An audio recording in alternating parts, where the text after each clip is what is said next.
I'm also the president and chief operating officer of the Black Business School. So today we have a very special guest. We're here with Mr. Sean Ladry, and Sean is the founder and CEO of Loop Investing Technologies. Loop Investing is a fintech company that is creating a full financial management platform that includes investment management, merchant banking, and retail banking. And you can find out more about Sean and his company at loopinvesting.com. That's Loop, L-O-O-P, investing.com. And today we're talking about how this Black fintech company that's started and ran by Sean is attempting to be the national community bank. So we're going to be talking all about that right now. So Sean, how are you doing today?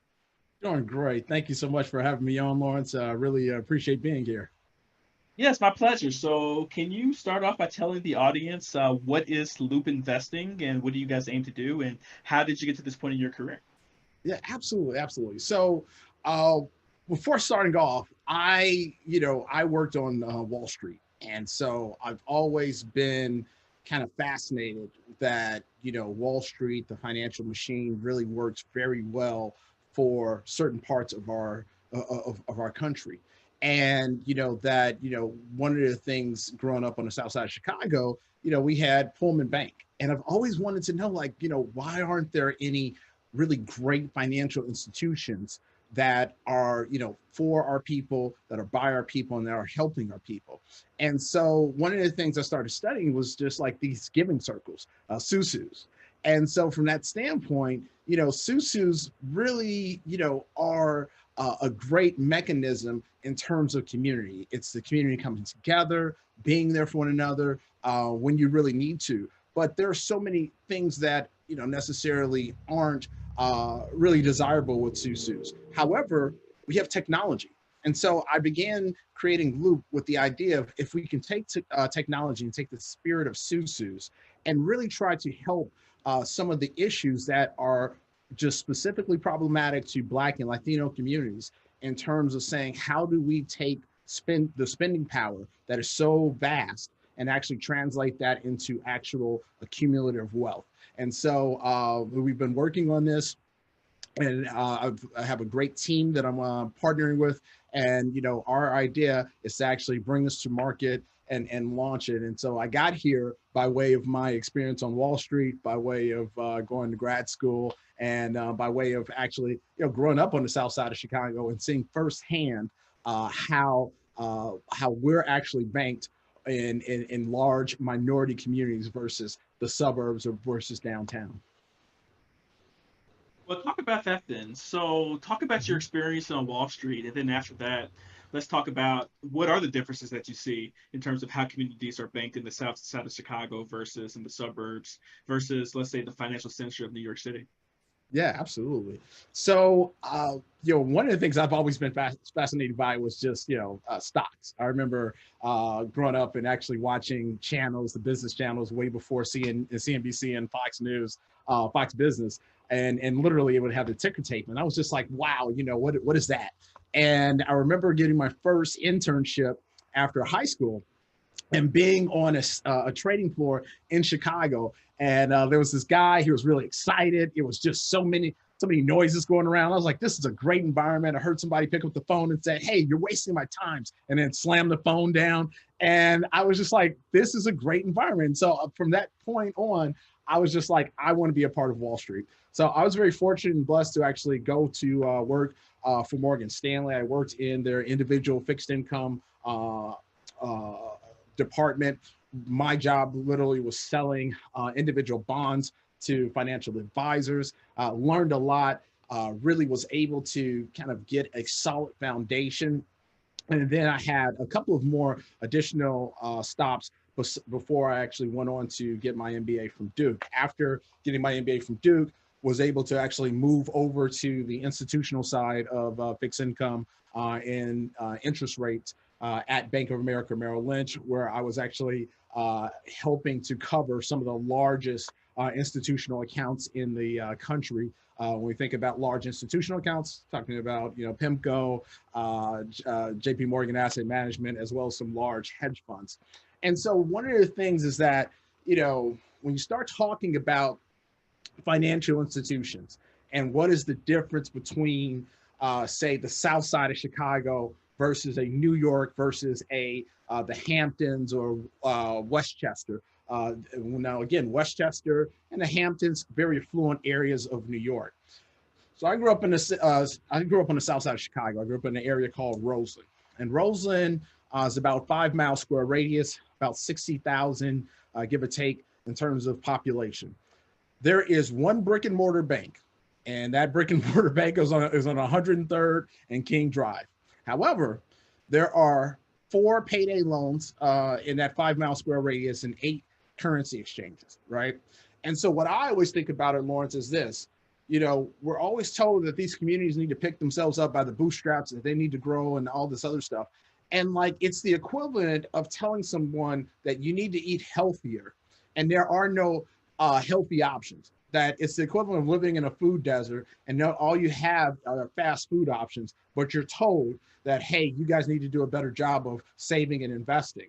And the problem that we see in the South Side of Chicago is not just unique to the Midwest, but just go to LA, go to East LA, go to Compton, go to Bankhead, where you will actually see brick and mortar banks that have left and have provided a gap in terms of the need of financial services, basic check cashing, loans. These things literally have been left for dead, but there is an abundance of just, currency exchanges and abundance of payday loans. So it's really hard for individuals who are wanting to actually learn more about financial education, be able to actually start thinking about investing and saving so that they can leave an inheritance for their children.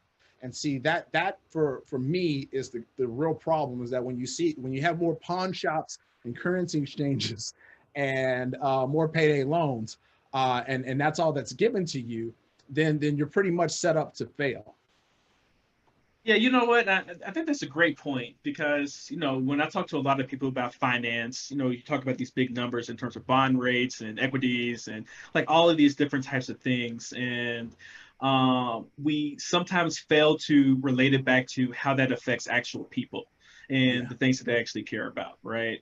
So, talk about that just a little bit, because you've kind of brushed on in terms of like why payday loans are bad, but talk about like what is the real difference of, let's say, a 5% higher interest rate, or with payday loans is way higher than that. Like, what is the effect on the community when you start talking about like these numbers in terms of like something very abstract like money and applying it to, let's say, our communities?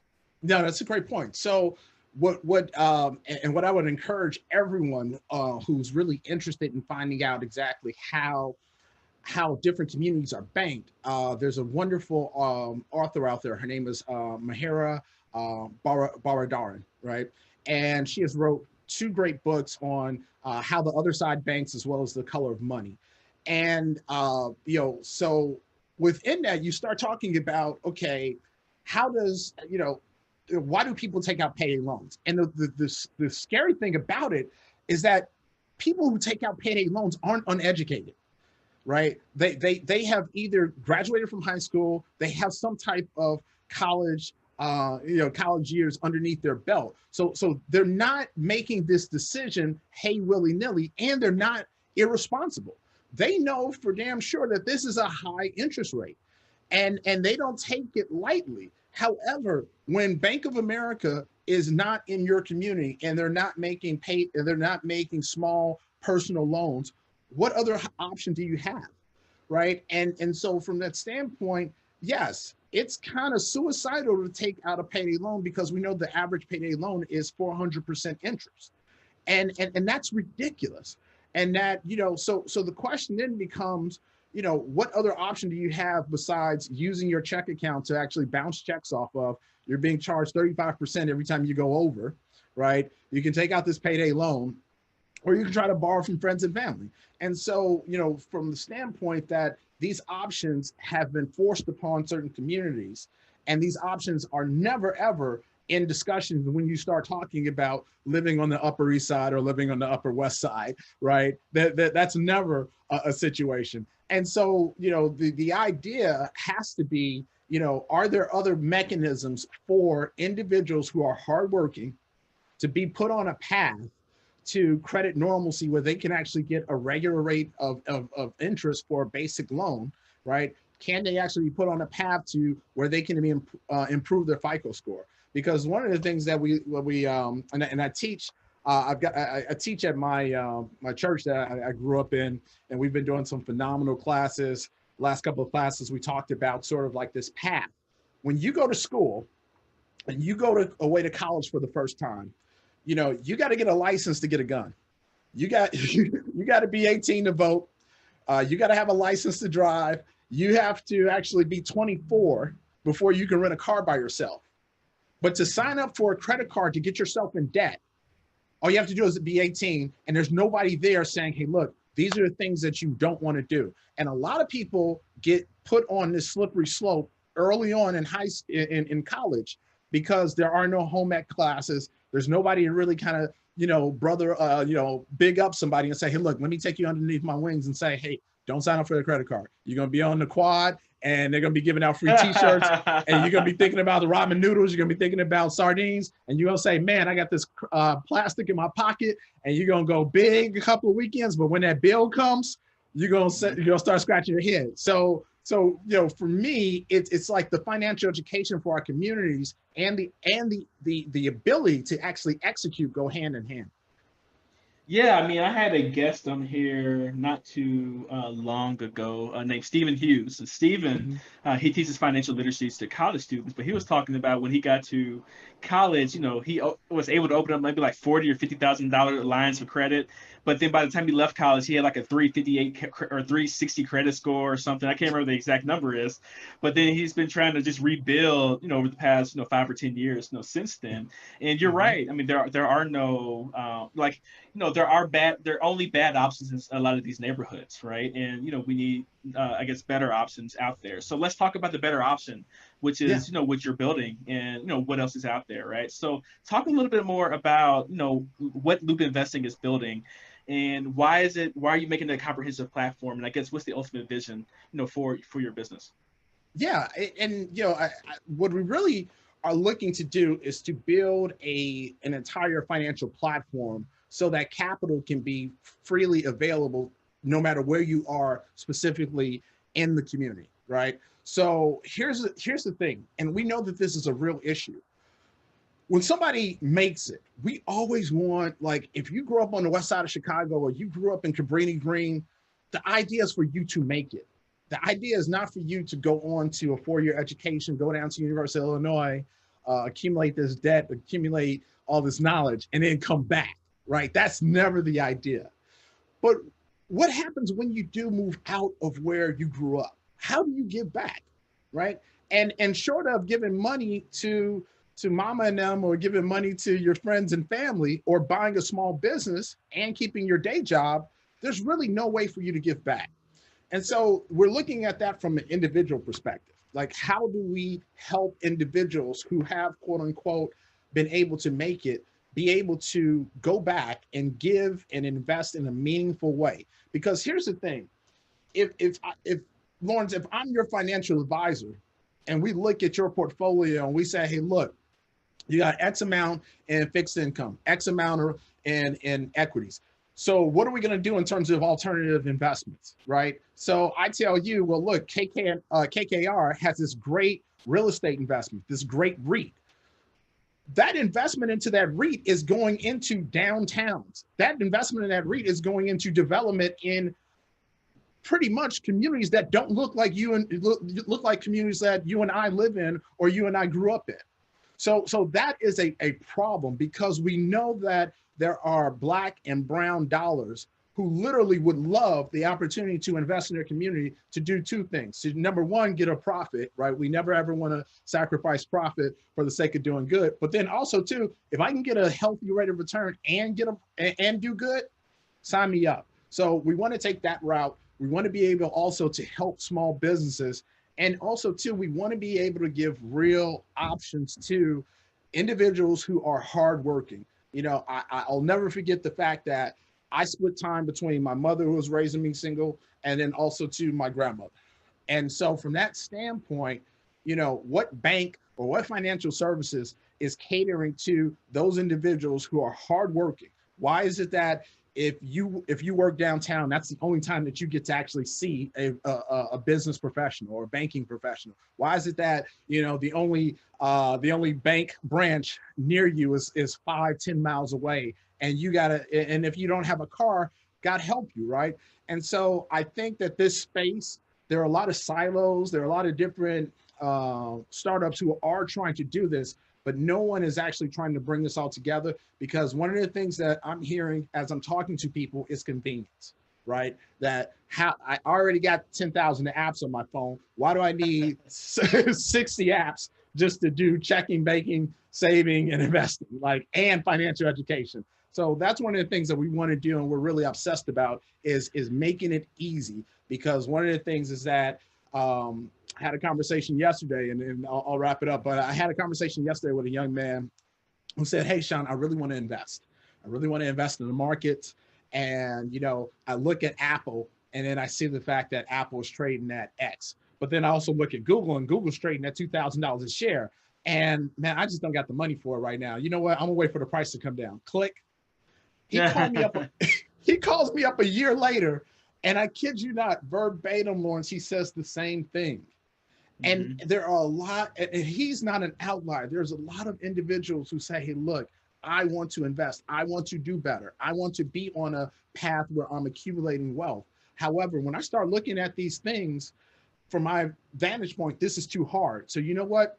I'm just going to push it off, and I'll come back to it. And there's this vicious cycle of where we're constantly repeating ourselves. It's like a sick version of Prometheus, right? So what we want to do is say, hey, look, no matter where you are, we want to help you, and we want to get you out of this vicious cycle of where you're doing nothing and actually get you on the right path.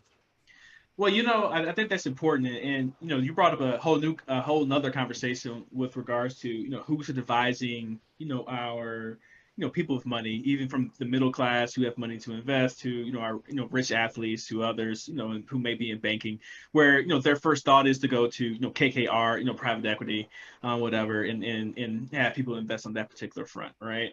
And not investing in what you're talking about. But one question I'm still having is I don't fully understand how your platform is solving that problem, right? So in terms of, you know, what happens? So let's say I have $50,000 to invest. Am I just putting that money over on your side, and you guys are making the investments on the back end, or do I have the opportunity to invest directly into, I guess, different businesses or projects that you know, you have on your platform?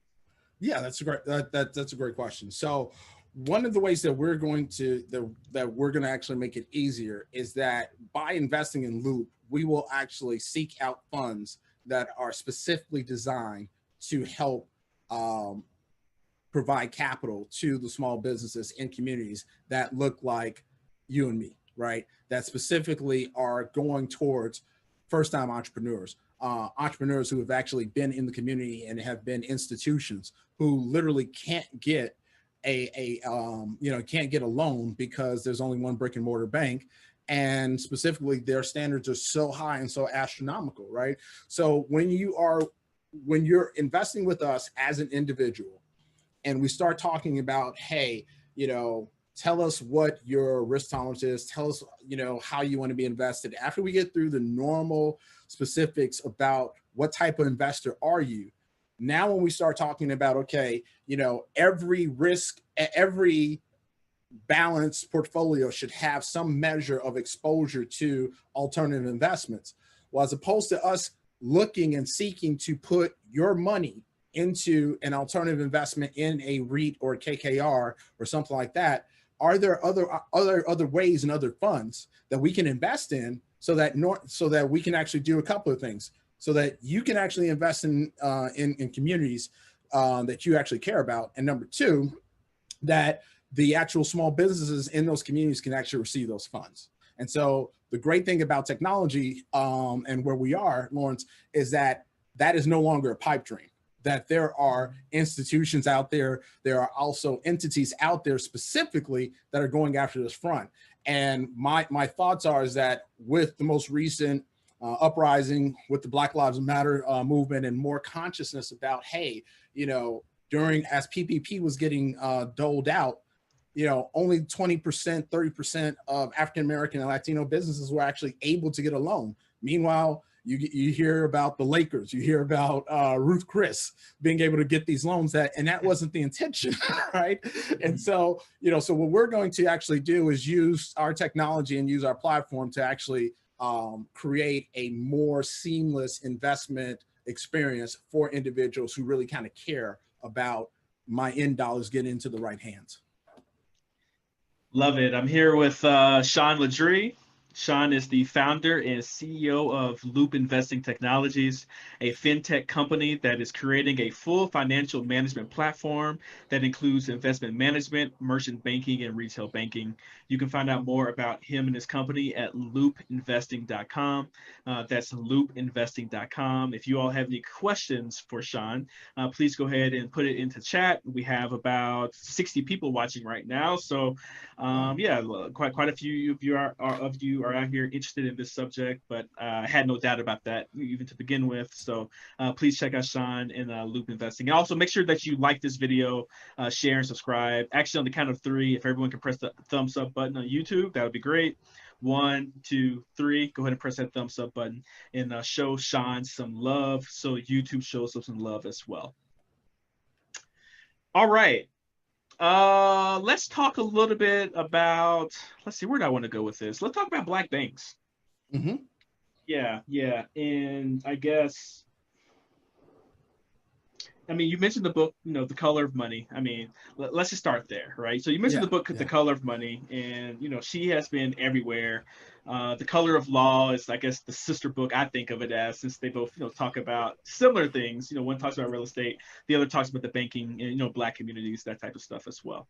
Yeah. Talk about, I guess, just your being on Wall Street, your experience with maybe black banks, and then how do we continue to accelerate the capital flow, within our communities?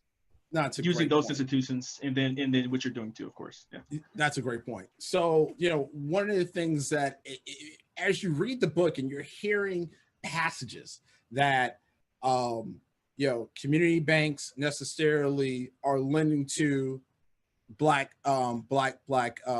customers, and they're really hamstrung in terms of their inability to actually make a loan. They have depositors who have small checking accounts, and that there's redlining. Like, you would think that they're talking about our situation right now, right? And what they're really describing is the 1920s. They're describing the 1800s. So the question is, how is it that we're in the year 2020 and we're still having the same damn problem, right?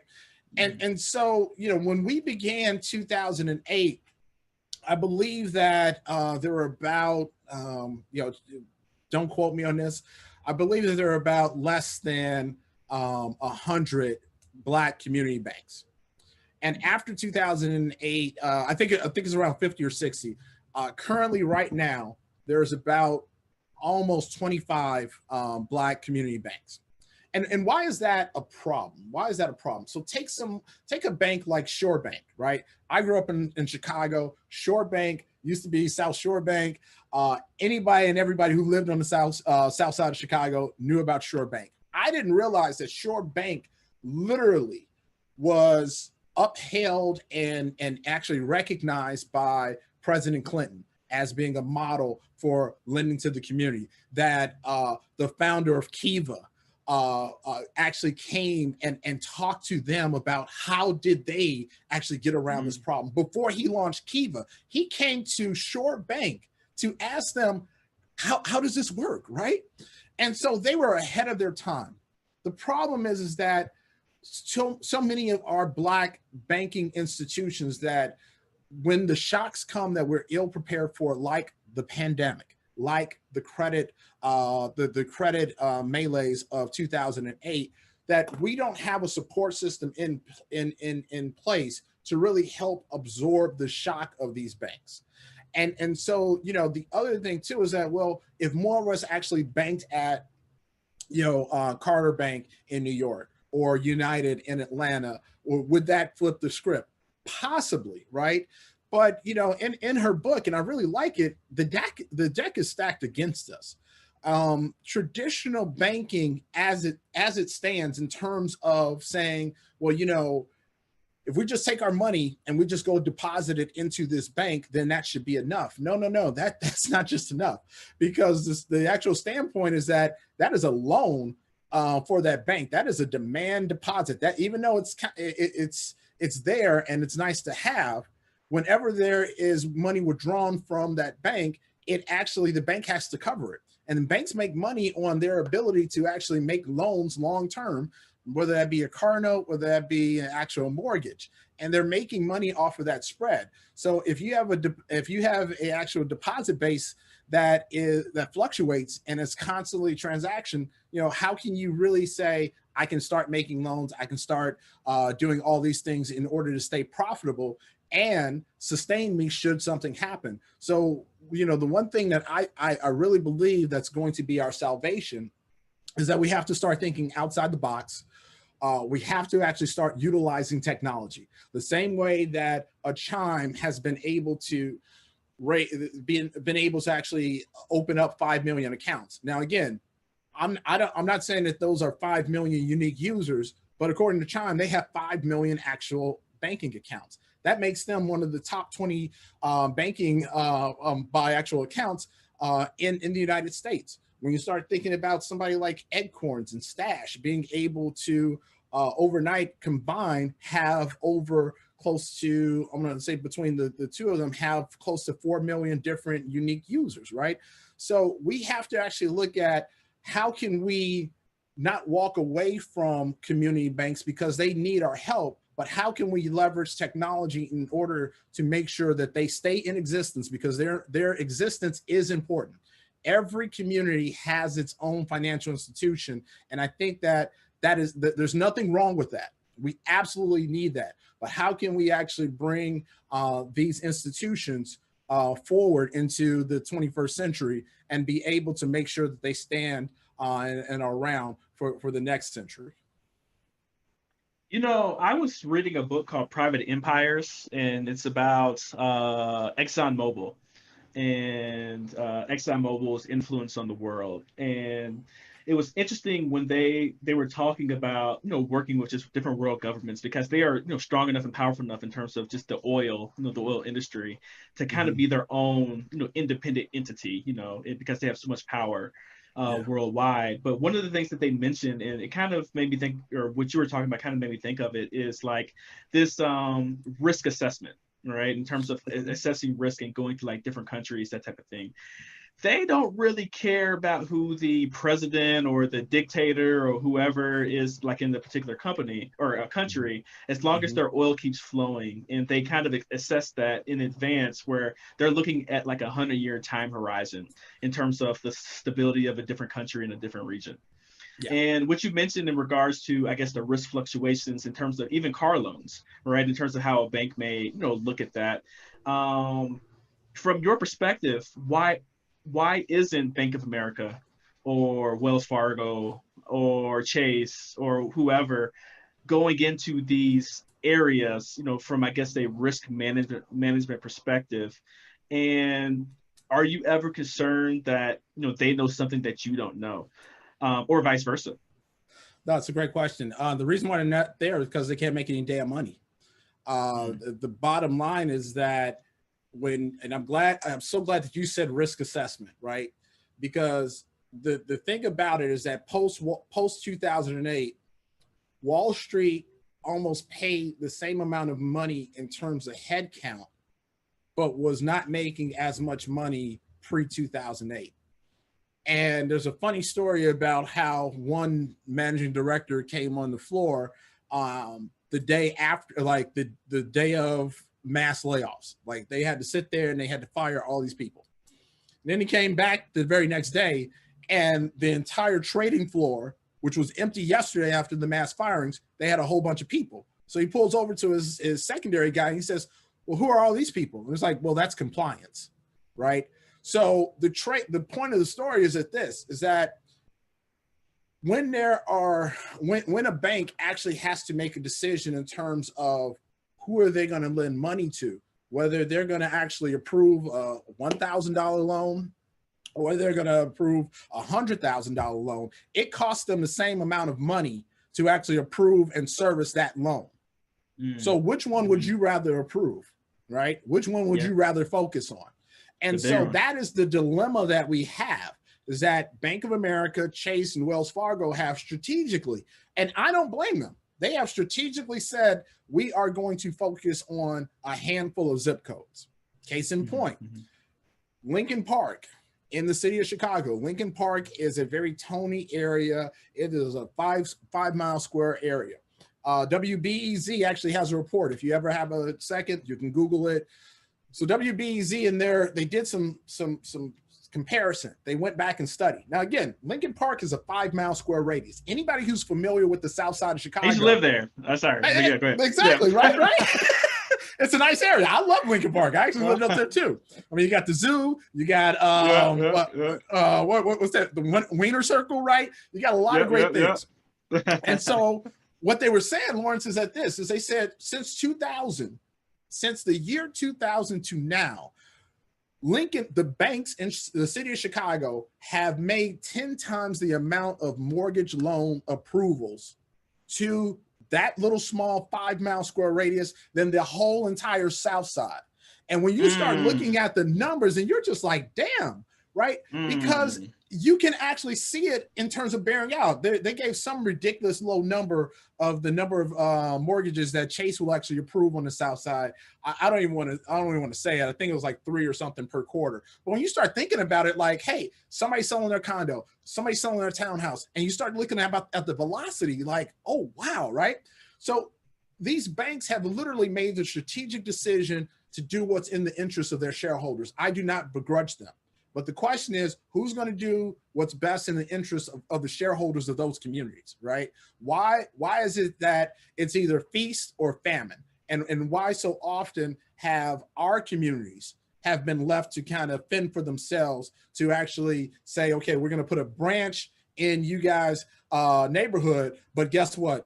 Nobody ever is going to get a loan because they don't meet our high credit standards. And even if they do meet the high credit standards, well, okay, you haven't really proven the feasibility of why you need a $150,000 loan, right? So you pretty much have damned the individual with all these high fees. You've damned the individual also because you can't get a personal loan, and you've damned the small business owner, the entrepreneur, because they can't get a loan to expand, even if they have a great option. So I do believe that in my heart of hearts, that when you start thinking about the untapped power of our community, right? The great thing about Black and Latino communities is that when we talk about, and again, I'm not getting religious here, but when you start talking about need, and that's the really fascinating thing about Susus and giving circles. I'm not advocating them because there's potential fraud there, right?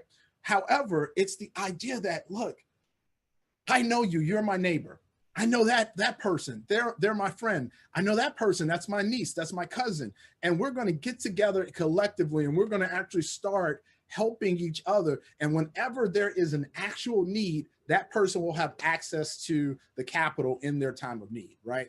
And that's how you start getting into situations like, okay, how do we, and you touched on this a little bit, the money multiplier effect, right? So you think about the velocity of a dollar in the Black community. It's like, I was watching the show the other day, Killer Mike with Trigger Warning, and he was saying that, how long does a dollar stay in a community? And he was giving like the actual days, but when it came to the Black community, he said it was like 6 hours. And so you think about it, like, how can we stem the tide? If we can actually have situations of where there are opportunities for just middle income, low income, and as you touched on, individuals who have succeeded, who have means and wealth. If there's a vehicle for us to actually make sure those funds are deployed and actually go to where they're needed most, we can actually stem the tide of seeing, this capital leakage. Again, it's a damn shame that $2.8 trillion in buying power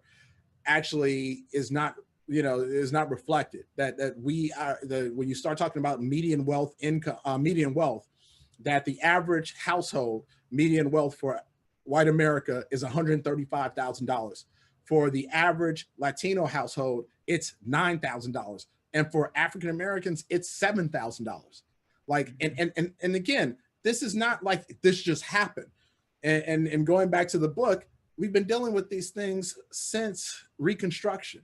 And so, I think that, the definition of insanity is doing the same thing over and over and hoping for a different result. I think we really need to look at technology and start looking and seizing this moment to actually stem the tide. And I would actually want to touch on fintech here in one moment, because listening to you speak just brought up a couple of different things in terms of why this is a good opportunity for Black entrepreneurs to kind of get into this space as well. But before we do that, just as a reminder, everyone, I'm here with Sean Ledry.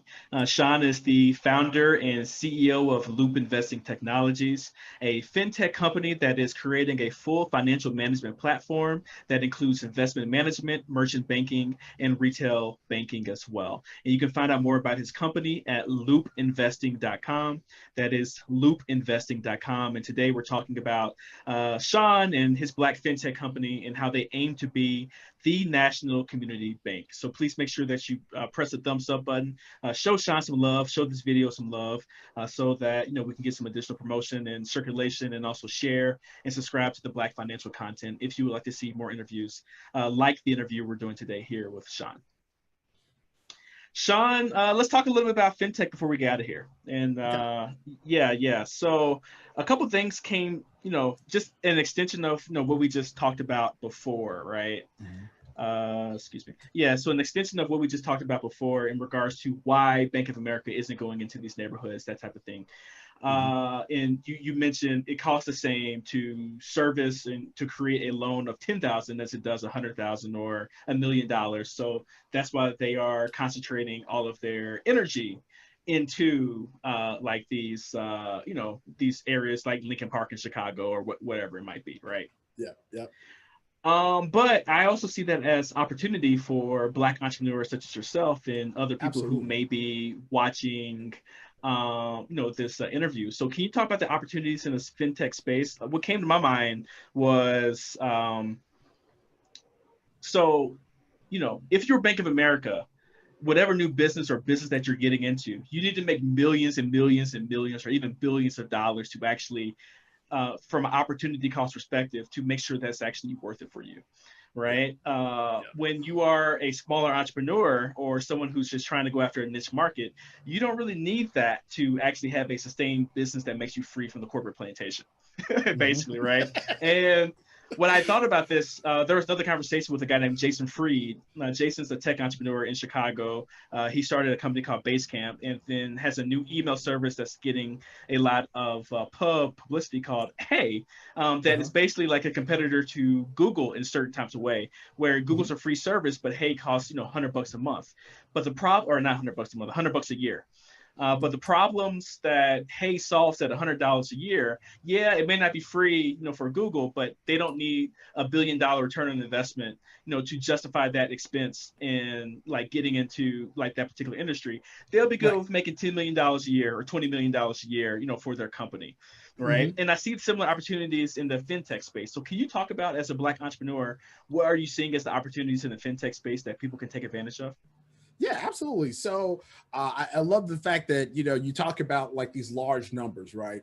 That, when Bank of America, or I think it was Chase or whoever said it, like, we're going to give 100 million or 400 million over the next 10 years. That's not even a rounding error for these banks, right? And for that standpoint, there's so much work to be done, specifically on the fintech standpoint, right? So one of the companies that I actually love and watch is the fact that they're pairing up with an actual church to help those churches who necessarily don't have the budget to create their own app or something like that, and who may not be that savvy, but what they can do is sign up and their parishioners can actually give. One of the things that has been so inspirational during this period of time is that as we've seen people get laid off and we've seen this pandemic really kind of wreak havoc on our communities, I've actually talked to a couple of friends who are in ministry, actually say, hey, look, tithing has actually gone up, right? And so it's the ability of this company where they actually have an app and you can actually give by sending a text. And it's really thinking about these opportunities of, moving further and further away from a cashless society, being able to actually make it easier to, in terms of these small entrepreneurs, be able to find an answer to a Square or answer to an actual PayPal, to where we get to keep a percentage of that money, right? And we're not just giving it away wholeheartedly. Now, look, I like Jack. I like the fact that he's woke and he's conscious, but you know what?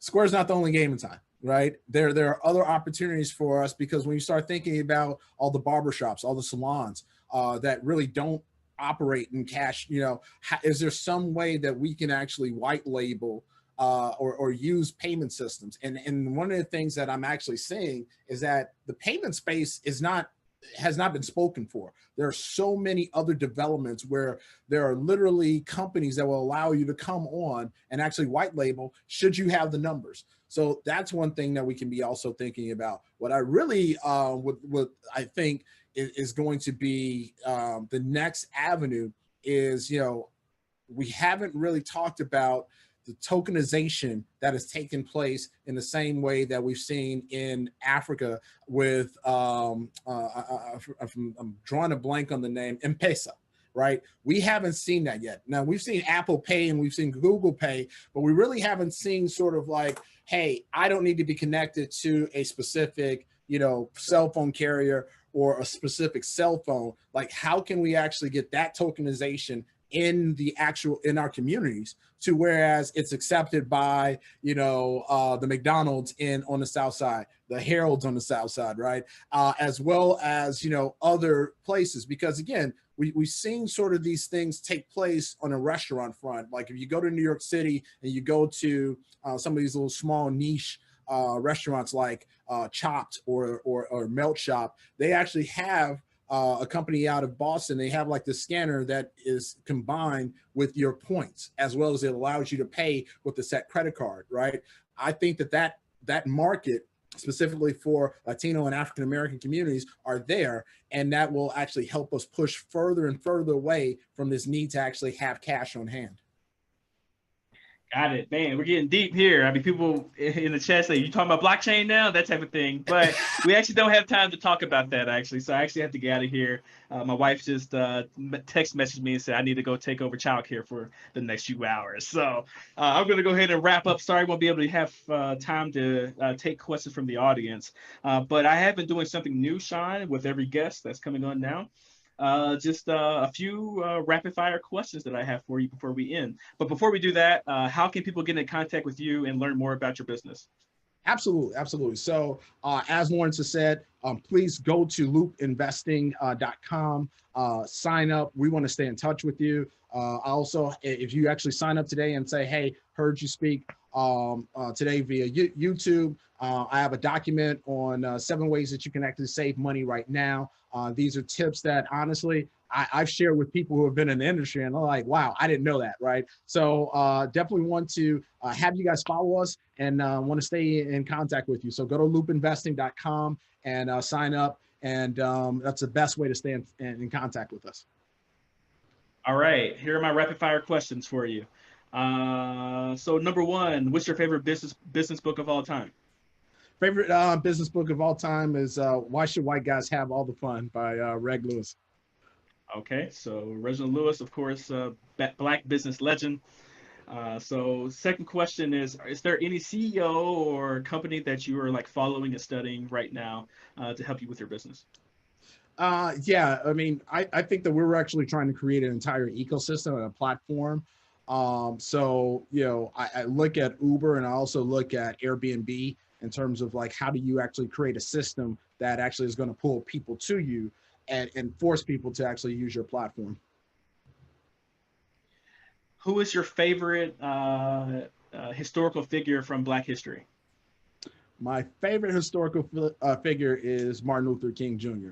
Now, a lot of people are familiar with Dr. King and the warm and fuzzy Dr. King, but we really don't talk about the Dr. King that was militant. And the fact that he said, we come today and we have returned with the check that says insufficient funds, and that Dr. King talked about economic justice, right? And so that's the piece that always gets missing. So everybody wants to quote, that, no man should be judged by the color of his skin, yada, yada, yada. But Dr. King was about, hey, look, we need to get paid. And so from that standpoint, I think that, he hit both ends of the spectrum in terms of our needs. How many hours of sleep do you get at night? If a good night for me is 6 hours or 5 hours. Ooh, okay, yeah, I would be on fumes every day with that. All right, and my last question is, are you in your 40s yet? Yes, I am. Okay, yes, I am. So if you go back in time, what advice would you give your 20-year-old self? Wow.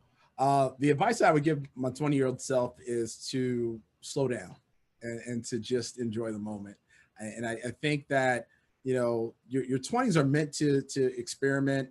What I would tell my 20-year-old self is to do more traveling, to go see more places, because as you get older, as you get married, you have kids, you don't live for yourself. And so I think the greatest things you can do in your 20s is get real experiences, go volunteer, go to different countries, learn a different language. These are all things that will help you down the road. Wonderful, wonderful, Sean. Thank you so much for being my guest on the Black Financial Channel today. So before everyone gets out of here, please make sure that you press the thumbs up button.